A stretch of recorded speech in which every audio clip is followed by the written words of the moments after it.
J'ai un parcours d'ingénieur. Je me suis formée à Orsay en tant qu'ingénieure sciences et génie des matériaux et j'ai travaillé donc dans le domaine de l'ingénierie nucléaire. Pour moi, la vie s'expliquait à travers la science, à travers le palpable, le tangible, le rationnel, et puis le reste c'était des foutaises, pardon de cette expression, mais je n'y croyais absolument pas. C'était complètement en dehors de mon champ de conscience finalement. Jusqu'à mes 27 ans, jusqu'à ce 10 février 2004, je suis au travail. On est en fin de matinée et je me sens mal, j'ai beaucoup de sueur, j'ai des nausées.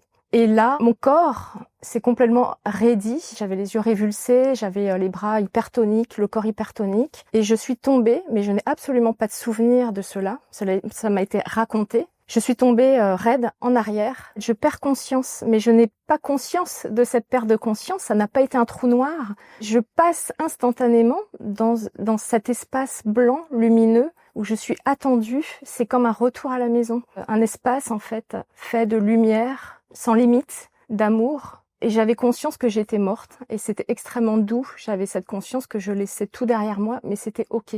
J'ai face à moi, en fait, des êtres qui pourraient ressembler à des silhouettes d'êtres humains, en plus grand.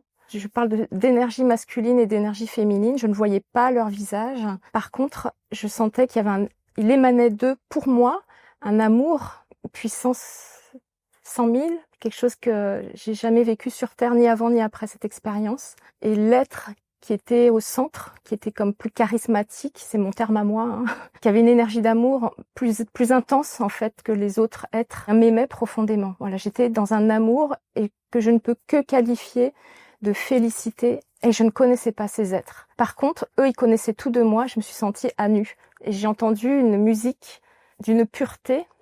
C'est compliqué parce que c'est pas, en fait, on l'entend pas sur Terre, on le vit pas sur Terre. Je peux que qualifier cette musique de céleste. C'est d'autres sens, c'est mon âme en fait qui a touché quelque chose d'autre. C'est très perturbant parce que vous accédez à quelque chose d'ultime et retour illico presto entre guillemets dans le corps.